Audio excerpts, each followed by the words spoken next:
going on there, RAMzine readers? I am here with Patrick from Fit For An Autopsy, and they've just kind of blown my brains away this week. I've seen you twice now. Yes, sir. In Bristol, blew my brains out. The fleece. The fleece was awesome. It was kind of like Patsy 4 in a shoebox. It was fucking insane. Yeah. A larger crowd here was awesome as well. What's the difference, man? I gotta go and say, like, especially with deathcore, I find it's a little bit more impactful in the smaller spaces. Larger spaces, you've got a lot more room to expand a little bit more. What do you prefer? Like, what are the challenges that those kind of spaces face? Honestly, it's kind of a little bit of both.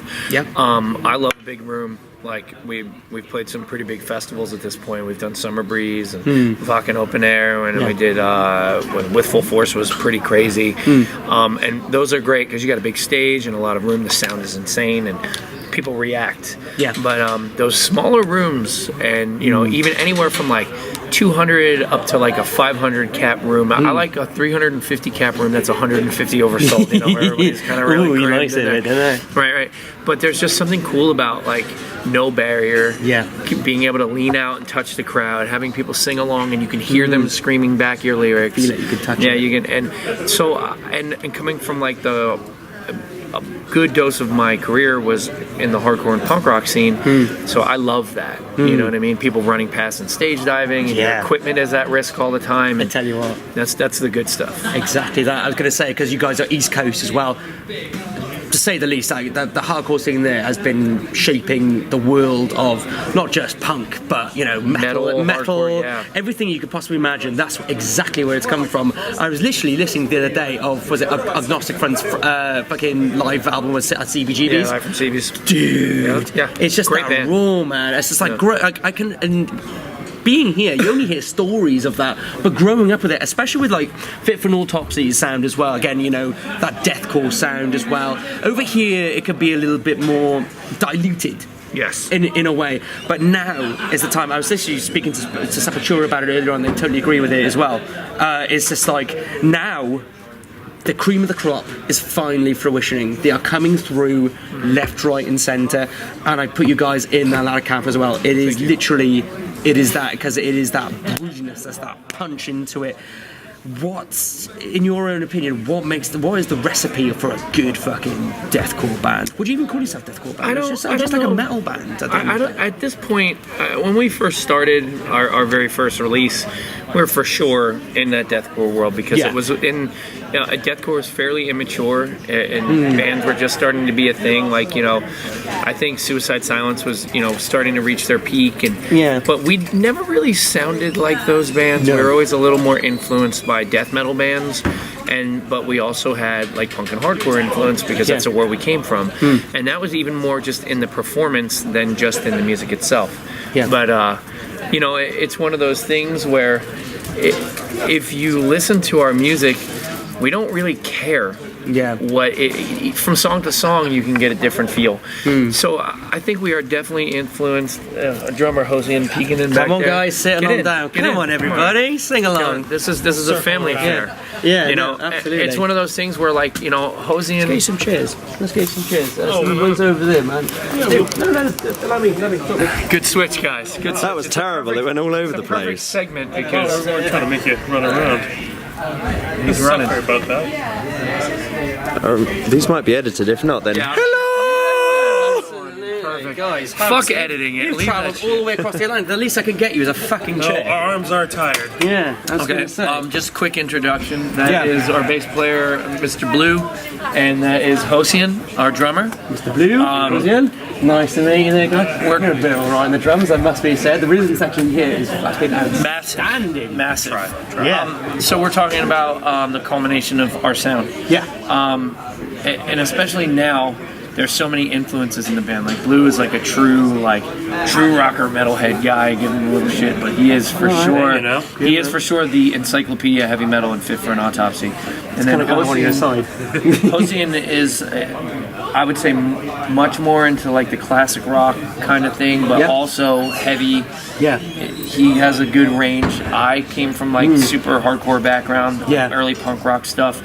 Tim is into like kind of more like Black Sabbath-y influenced kind of stuff, and Joe is into newer styles of metal because he's younger and was exposed at a different time. And I mean, Hossein is from an island in where he was exposed to the things that he was exposed to and spent a lot of time traveling to hear different music. Blue just, he's a knowledge of everything. You know what I mean? I can talk to him about any style of music. So there is no real boundary at the end of the day, really, is there? No, not for us. I think that we're going to do whatever the fuck we want. And you know, each one of our records has progressed in an interesting way. Yeah. But from song to song, there's changes in our sound and style too. Some songs are more technical and more aggressive. Some songs are more open and laid back. Yeah. Like Salt Wound has that whole big section in it when it's very flowy, and you know, you got kind of like a solo over it that fits it, but it's a little more metal solo. Like there's no boundaries for us. Exactly. So we're gonna do whatever we feel. It's extreme music. All encompassing. That's the extreme thing. Music. Extreme music is supposed to be extreme. Yeah. And so when people say you're a deathcore band, it's like, well, sometimes. Yeah. And sometimes we're influenced by fucking ISIS and Red Sparrows and bands that are like total like post rock and post metal kind of stuff. And sometimes we're influenced by, you know, straight up death metal bands. Yeah. There's no rules to it. And when you start putting rules to any kind of music that's supposed to be extreme, you're making it a thing. You're changing what it's supposed to be. Yeah, you know? Exactly. So it's the boundaries of it as well. Like I said before, the cream of the crop of this kind of genre as well kind of go through. But I don't think, and it's a great attitude that you got there as well, because art is always about coming out of bringing out something else and pushing yourselves as well for it. Fortunately, fans can't follow in the same kind of route. Have you ever like experienced anything from like a fan point of view that it's just like, oh my god, they've changed or anything like that? Was it like, how do you find like I mean, and I'm not saying like you've had backlash. I know what you mean, but everyone gets it. I've been to Germany before.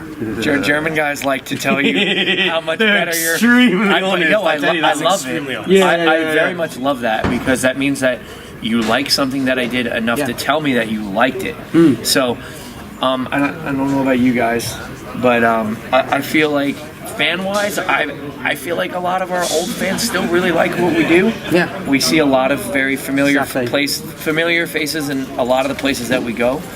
And I don't think we've for sure changed a lot since the first record, but over the past 3 records, it's been a steady progression in a similar direction. Yeah. So we haven't made any hard lefts or hard rights. We're just going towards what we've been trying to create. It's always been aggressive, extreme music. It's just kind of evolved the way it gets approached. Yeah, no, absolutely. It's always say as well, I've always stand by this as well, especially when it comes to this aggressive, at the end of the day, you guys are extreme, and at the end of the day, I've always stood by this philosophy that extreme music or uncomfortable art comes from an uncomfortable place. Sure. Is this the case with for an autopsy? We're pretty much all nightmare human beings. You know, we all have our hang-ups. Musically and topically, generally, the stuff that comes from an extreme place, regardless of what end of the extreme spectrum, whether it be extreme emotional or extreme, aggression, Does it come from a personal place, or is it like, or a cultural place? I mean, again, everything. You can't just like point everything.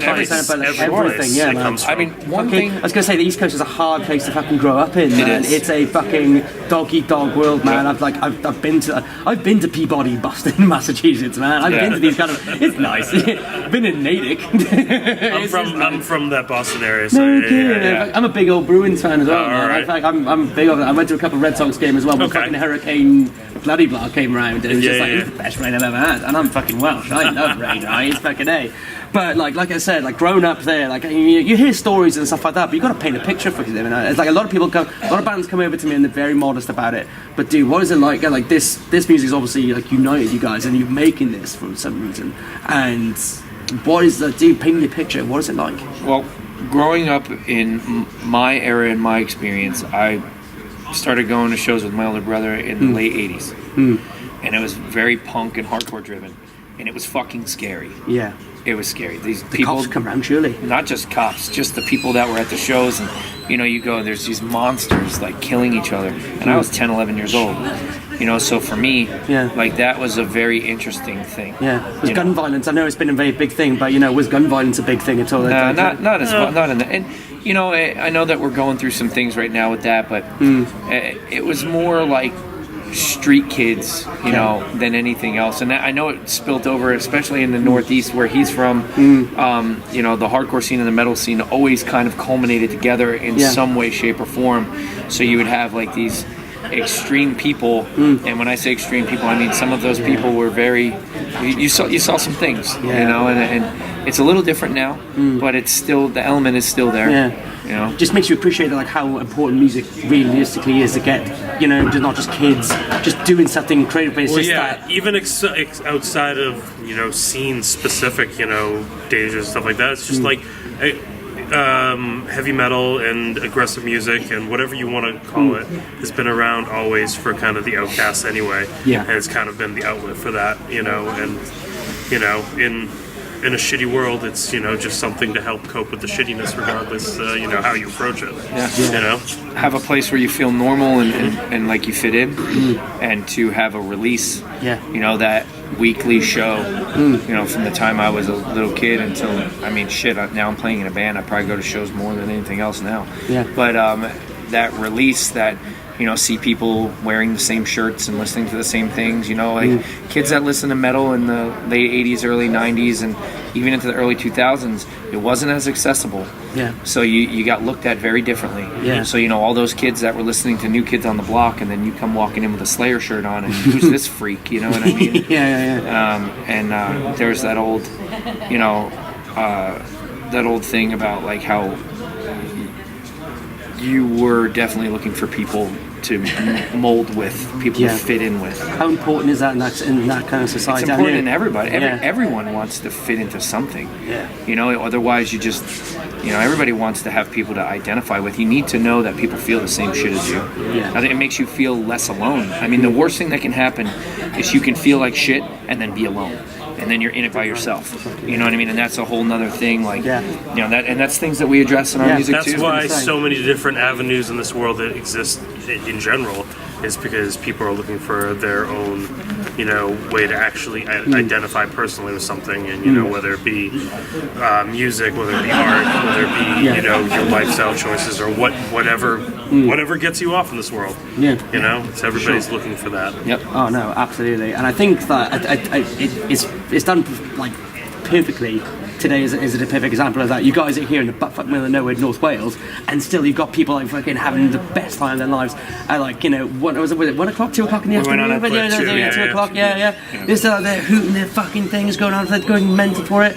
Like, you know, I was saying to Patrick beforehand, I saw you guys down in the Fleece, down in Bristol, and dude, that was insane. That was a good one. Man. That was insane. I was gonna say, and it's like being picked up at like Sepultura and all this shit, you know, Goat Horn, fucking Obscura and shit like that. How does that make you feel? Does that give you a bit of like, I mean, validity is a bit of a thing that some bands put off, some bands don't. How does that make you feel? To be like, you know what? Fucking you guys. It's important. It's important to feel respected by the people that you look up to. You much as like Sepultura fans growing up, or? Well, the beauty of this tour, the beauty of this tour is, to me, it's not about validity. To me, it's about touring with the band that I've been literally listening to for over 2 decades. It's just hearing some of my favorite metal songs played every night. Over and over again. Very well. That last part is their encores. The amount of hours I spent as a kid listening to Sepultura albums, you know, never ending, and then still hearing the songs every night. I still get the riff stuck in my head like I did. And I mean, that being said, there is something pretty amazing about looking out across the room and seeing the guitar player from a band that you grew up listening to, that influenced even if you didn't listen to them, influenced all the bands that you listened to. Standing across the room, watching your band play, and then at the end of the night, you walk back and he says, "Hey, you guys played great tonight." It's fucking beautiful. It's not about anything more than feeling like you're doing it right to the people that you respect. You know what I mean? And that's pretty cool. That's quite right. We even got on your fucking new album yet. Jesus, like, what came into that? Because like, it's you're not afraid to play your something. Earlier stuff you played the Jackal, which is like one of your first songs earlier as well. Song we ever wrote. Fuck, dude. And then playing that, and it still has that fucking same grip to it. But I've got to say, Black Mammoth, man. Everybody loves that. Fuck, dude. Where the hell does that come from? You have to like squeeze everything that's out of your fucking balls for that shit, man. The fuck? Like, that is awesome. Like, it's definitely a banger. yeah, it's a fucking huge banger. Like the new album as well, you come into it as well. What was kind of like the approach to it as well? Like what have you brought to the table with this in your own words? It's a culmination of all the things that we like in music and all the things we dislike in society. Oh, really? Yeah. Sure, because musically we've been working to achieve this thing, and Will has had this wheel turning in his head to create a sound for the band for a very long time. And I think between Hellbound and now, we have finally started to really grow into the thing that we're going to become. Yeah. So even the next record is still going to be a growth thing for Fit For An Autopsy, but it's turned into this thing now. Like we have a sound, and people are starting to grab onto it, and we're becoming more and more happy. So that's great. And then at the time that this record got written, there was so much bullshit going on in the world that it's this great thing when you listen to the music, especially for me, but then lyrically and content-wise, it's pretty fucking dark and pretty sad. Yeah. So it's this cool culmination of these two different worlds crashing together at the same time. Us finding our way and us being disgusted at the world around us. And Will is a great writer and a very important part of Fit For An Autopsy, and he just gets it. You know what I mean? We have a very different approach to writing.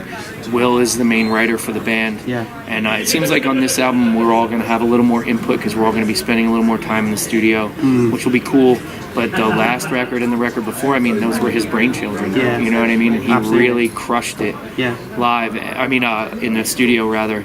So it's just interesting. It's interesting to see it work. Yeah, and, quite right. I mean, I don't know about you guys, but you know, I think hosting can probably give a little bit more of an insight into the evolution too. Yeah.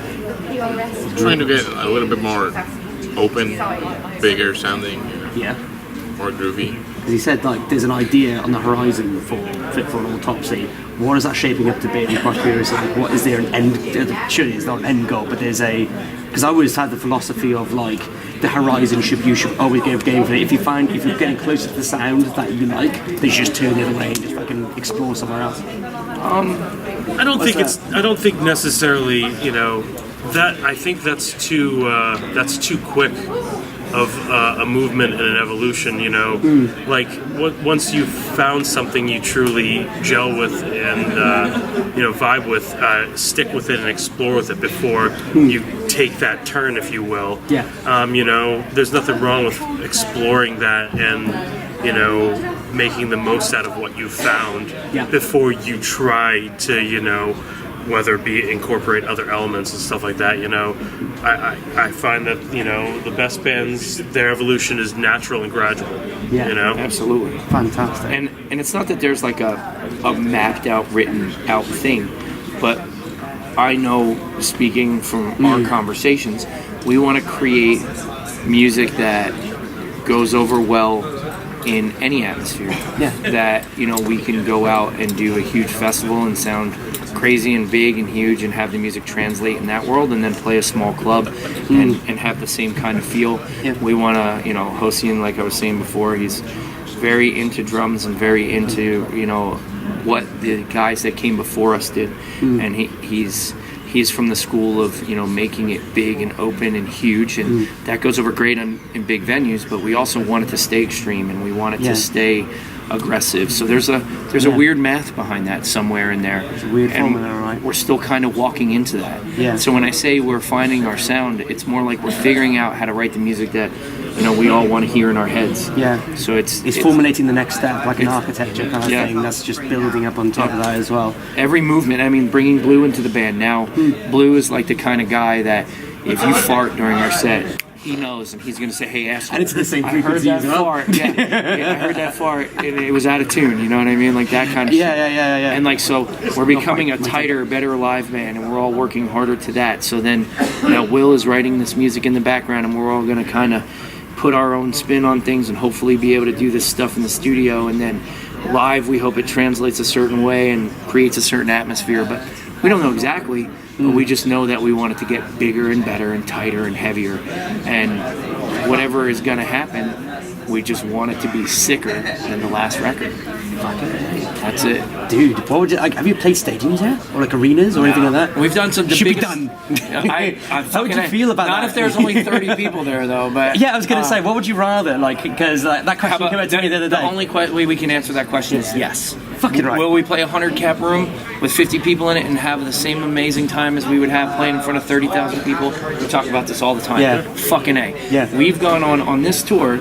We've gone on early and had 30 people in the room, and we try our hardest to do the same show for those 30 as we would do for, we played in front of 16,000 people at Summer Breeze last year. Same fucking show. At noon. Dude, Fucking Summer Breeze is awesome. So I was gonna say, doesn't matter they've what given you time of hard the day it slots. is. These It doesn't matter how many people or time of day. Yeah, We're here to do a job, and our job they've is given you fun. hard slots, man. Hard slots. Opening this up. I mean, dude, like It allows us. Let me tell you still something. have fun. We man. No. A hard slot is opening for a band that nobody's ever heard of in a club that nobody's ever been to, without a sound guy, on the floor because the band that we're opening up from doesn't want to break their drums down, and we still put on the same show. Speaking from experience. Yes. I've done all of these. Go on. We won't go that far. Fair enough. But we come It's a from. real push. It's all a part of paying the dues. Yeah. But you got to play to 100 times, like playing to absolutely no one to get to somewhere that people are actually going to be. Yeah, It's the way the beat. And you want to know what people say? Well, you're a big band. Well, no, we're not. We're not. We are only, and this is something that this guy reminds us about all the time. When you go to a club and it's 6:30 on a Tuesday afternoon in Valparaiso, Indiana, or where the hell you end up, and there's 30 people there, that is what you are worth at 6:30 on that given Tuesday in that city, and you go and you do your fucking job. And he is the purveyor of that. That's something I've heard him say to us multiple times, and it's very true. You know what I mean? Absolutely. So, Mate, thank you, guys. Thank you so much for your time. It's been an absolute pleasure. Thank you. Guys, Fit For An Autopsy. This is RAMzine out. Check them out. Ours. Dude, thank thank you you. so much. Awesome. That's it.